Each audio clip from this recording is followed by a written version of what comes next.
It's time for this week's episode of Brandon Sports Talk, featuring in-depth interviews from those who are trending in the world of athletics.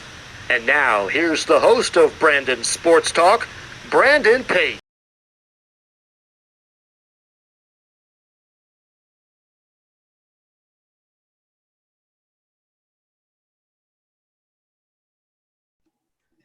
Welcome back to Brandon Sports Talk. In today's episode, I have the privilege to interview Jalani Irby, who plays for the fan-controlled football. How are you doing today? Doing good, man. How you doing, man? I'm doing good. Can you talk about how you knew that you wanted to play professional football? Well, I've been on a long journey, and I pretty much known I wanted to play professional football since I was about 6 or 7 years old. I can thank my mom, my dad for that. You know, I come from a football family, so it's always been deep rooted.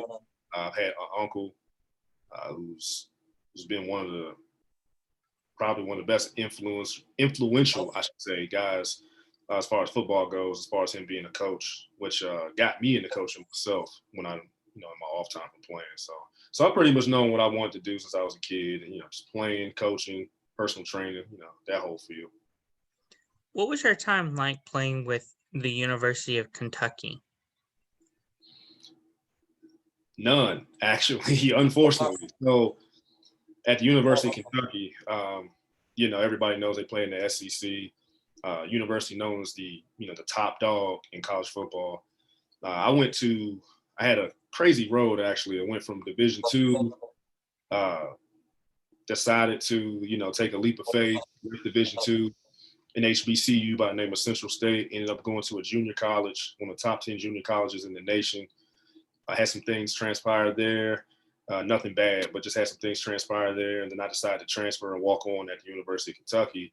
But because of all my transferring and then different things, that I was out of my control, I wish it didn't go down like that, but it was certain things out of my control academically, as far as my credits go. Some of them didn't transfer for whatever reason to Kentucky. I was good academically, but athletically, I didn't have certain prerequisites and certain qualifications that I needed to be eligible to play. And I appealed it with the SEC. That kind of fell through. I tried to go to the NCAA over top of everything, and that fell through. So I didn't really get the opportunity. Andre Wilson was one of the greats at the University of Kentucky, also played in the NFL. He helped me out. Got me in there. Pat Washington, the former receiver coach, Joker Phillips, former head coach, they all liked me. They gave me a spot on the team. I just didn't get cleared. So I had to just scratch and claw from there. What was your time like at Dean College?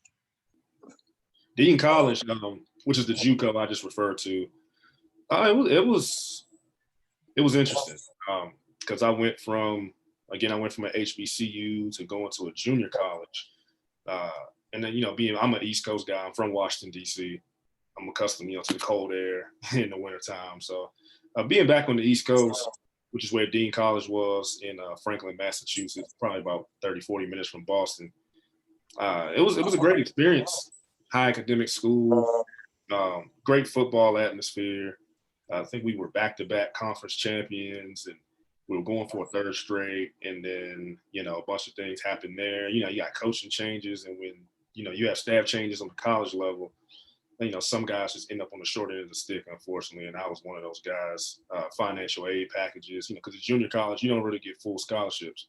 So the financial aid-wise, I was on the short end of the stick. A few other guys from the D.C., Maryland metropolitan area, we were on the short end of the stick, and we all just had to go our separate ways and try to scratch and claw from there.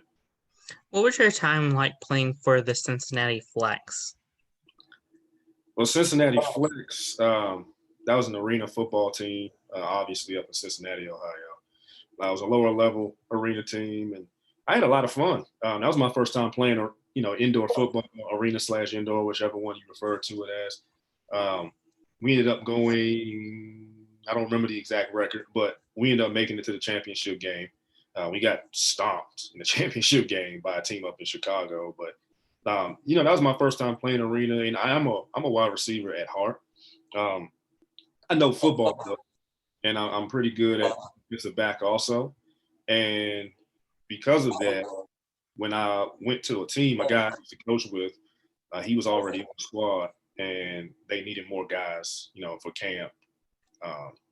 And pretty much they had the rotation set at the wide receiver position. So I told them, hey, dog, I'll get in how I fit in. So they needed corners. I played corner. And, it was an adjustment period because of the different rules. You got, you have receivers that start out right in front of you, and then they back away and then run straight at you full speed, that whole high motion thing. I wasn't, it's one thing to watch it, on YouTube or on television, but it's a whole nother ball game, to do that in person. Yeah. And I adjusted pretty quick. That's just me. Just in life in general, I try to adjust as fast as I can. I try to adjust as smooth as I can. And I picked it up pretty fast. I ended up getting back on the offensive side of the ball midway through the season, playing both sides, or being an Iron Man, as they call it, in arena football. And I did my thing. We went to the championship game in the Cincinnati Flex. That was the first year of existence when it comes to that organization. That organization that never existed came together, had a lot of pretty good games. I had a nice streak going. I can't remember exactly what it was, like the amount of number of games it was, but not being a corner, just being a football player, I think I went almost the whole regular season. I didn't give up a completion. No, actually, I gave up. Don't get me lying. I gave up one in zone because of miscommunication between me and a safety. But other than that, I didn't give up a completion. And then on offense, I ended up catching a touchdown or two. I made some tackles, played some special teams. It was a great experience because I had an opportunity to actually get back on the field, strap up the pads and make it happen. And I got to play in a championship. So that's always fun. What was it like going from arena football to the fan control football league? Well, that's a little different because a lot of people, if you pay attention to what a lot of people have been saying, probably on Twitter, you got to try to block all that stuff out anyway. But a lot of people assume that the FCF was arena football. And I guess technically it was because, you're inside, you're in an arena. So that's kind of obvious. But as far as the logistics and the rules, that wasn't arena football. It's just outdoor football in a shorter, condensed area. You got a center and, in arena ball, you got a center and two guards. In the FCF, both of those guards are basically tight ends and they can go out for passes. You know what I mean? The rules are completely different. And that's why you saw quarterbacks like Quentin Flowers and, DeAndre Francois and Pendle, guys like that can move around, Crouch, guys like that. It was much easier for them. Don't get me wrong, they're mobile, but it's easier for them to move around. And it gives you an opportunity to showcase your abilities. But, the whole notion that that's arena football, it wasn't really arena football. I'm sure some people probably will disagree with me, but I didn't really think that was arena football. But, it was a great atmosphere. It was a great opportunity to showcase your abilities. So every time you get that type of opportunity, you just got to roll with it. And so going from the Cincinnati Flex to the FCF was amazing. I didn't know anything about the FCF until about, a few weeks before I even reported to camp down in Atlanta in the bubble. So, I just happened to see it on Twitter, saw it. I said, you know what? The most they can do is say no, or you can just not respond to my email. A lot of people haven't been responding to my emails anyway over the years. You know what I mean? But sometimes you got to have 1,000 no's, but you get that one yes. And, I'm appreciative to the FCF, Ray Austin. I can't really think of his actual name right now, but at P to the D, Twitter, I'm appreciative. So, playing in the FCF was amazing, man. Unfortunately, I couldn't stay there the whole time because of some health things. Nothing with me, but the league gave me my release. It was great. They were professional. Actually gave me the opportunity to come back. Didn't really happen, but I'm very appreciative. I have nothing but great things to say. What was it like the first time you put on the FCF football fan control jersey for the first time? Well, like I just said, I probably jumped the gun there, but like I said, I just couldn't stay the whole time. I was there that whole first week. I practiced a little bit the next week. So I can tell you what it was like to step on the field in general. But the game jersey, I didn't really get a chance to don that, but I wish I did, but I didn't. Sometimes the man upstairs has a different plan. But as far as the practice went, it was great competition. Just putting on the practice jersey and you get your laundry lube. As a football player, that laundry lube, it's time to ball. So, you're dealing with the pandemic and COVID, and you got to follow the rules. And it was almost like a whole week and a half or something like that. I don't even remember the exact time period, but it was something of that nature where we couldn't even practice, and camp was kind of iffy for a second. And we went out there, we practiced, man, and I was pleased with myself. Of course, I always could do better. But, you got a layoff and you just get out there. It's cold. It's January.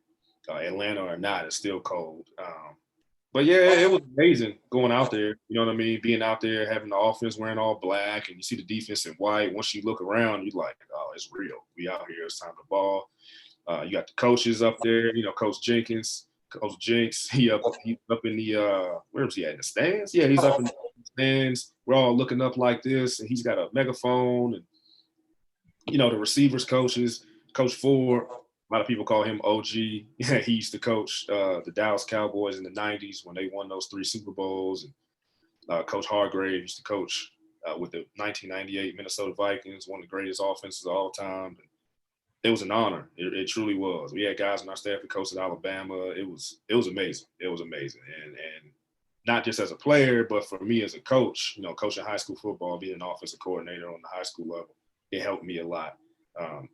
And it really just honestly kind of solidified to me, not that I needed any kind of validation, but it kind of just solidified to me, that I belong.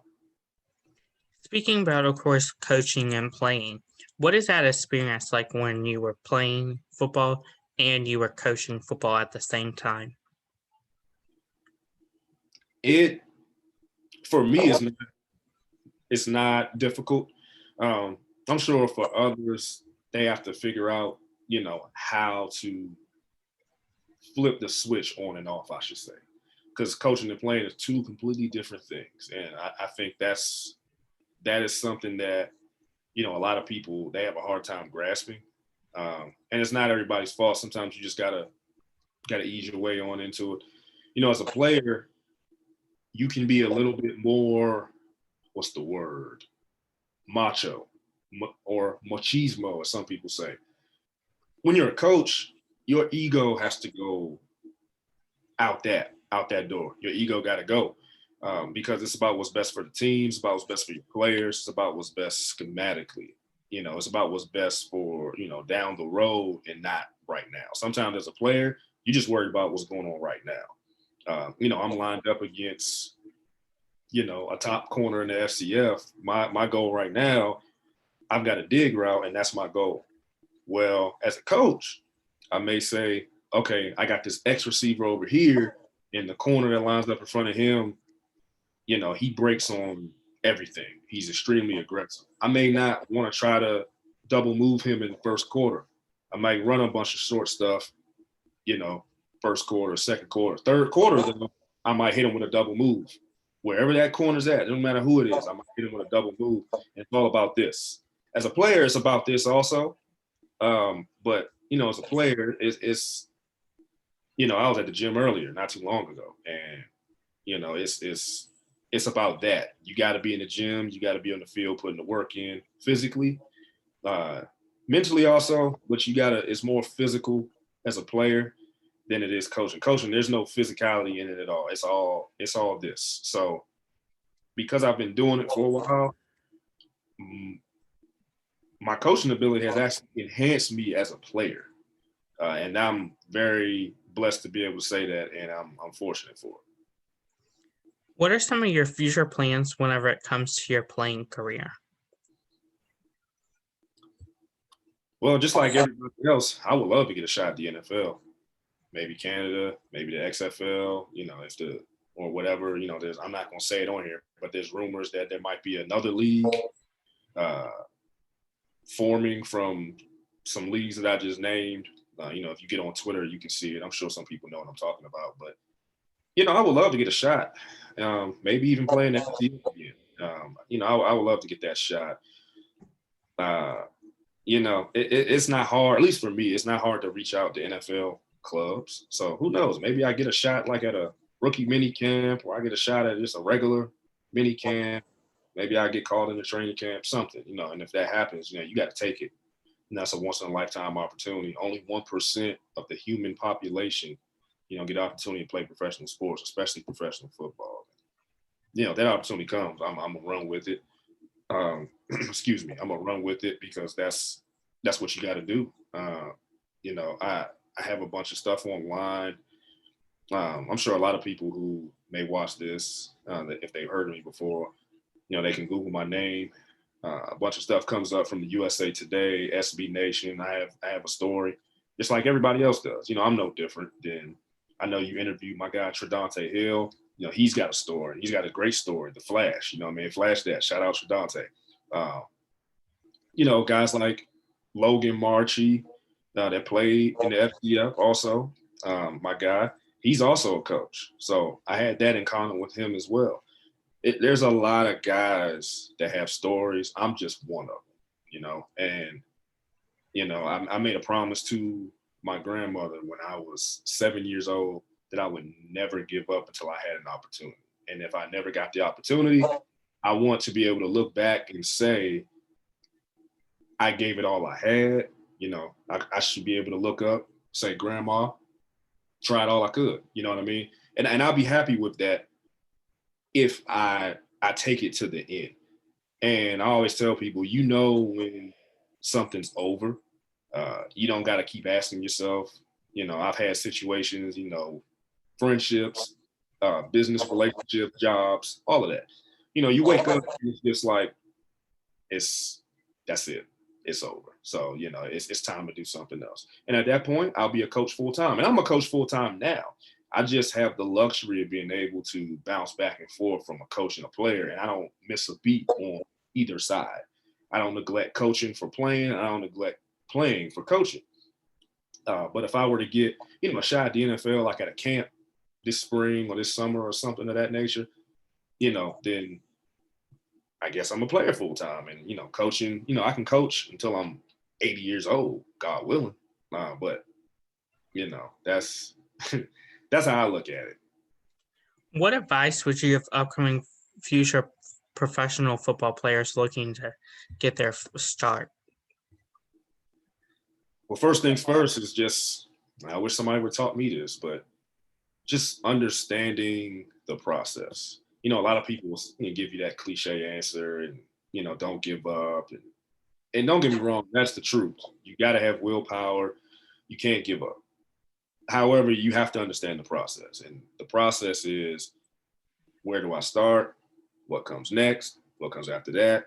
What are the people up here, what are they looking for? Because, you have your player personnel departments, your pro personnel departments, you got your college scouting departments. All of them are looking for something out of each position on the field, or they're looking for a certain character trait. How are you up here? It's not just, the muscle you got right there, how are you up here? And my advice would be, Google is your friend, first and foremost. I tell people all the time, Google's free.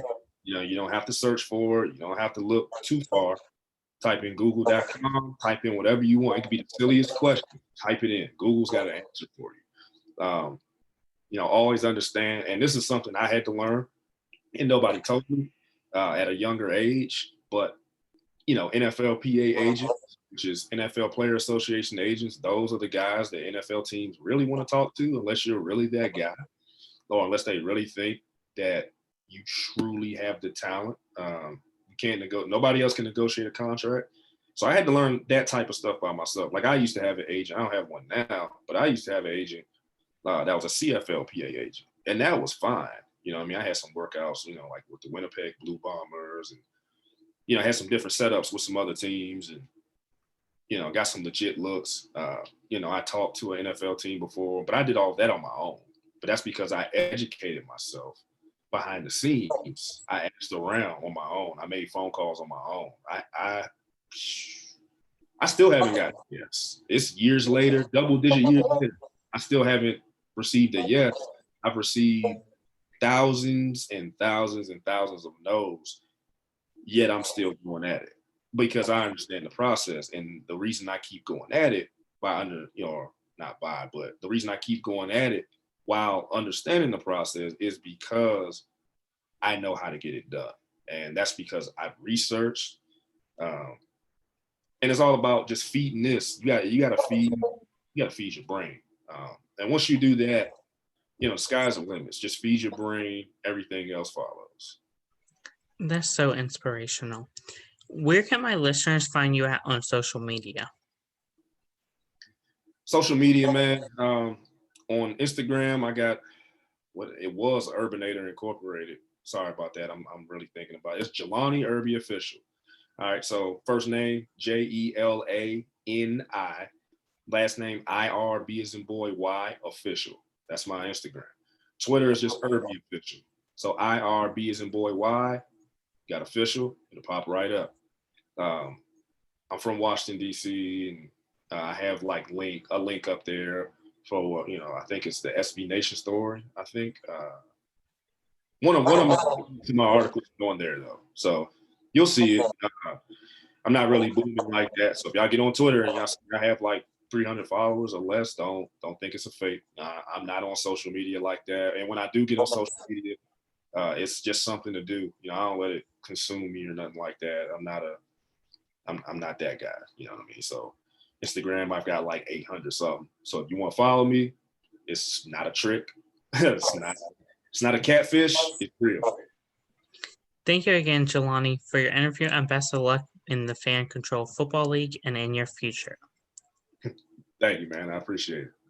You can find Brandon Sports Talk on Facebook at Brandon Sports Talk, Instagram at Brandon Sports Talk, Twitter at @talk_Brandon, and you can find me on YouTube at Brandon Sports Talk. Don't forget to like, comment, and subscribe. Thank you again, Jelani, for your interview, and best of luck. Appreciate it. You've been watching Brandon Sports Talk. Please feel free to like, share, and subscribe to Brandon Sports Talk on social media and on YouTube.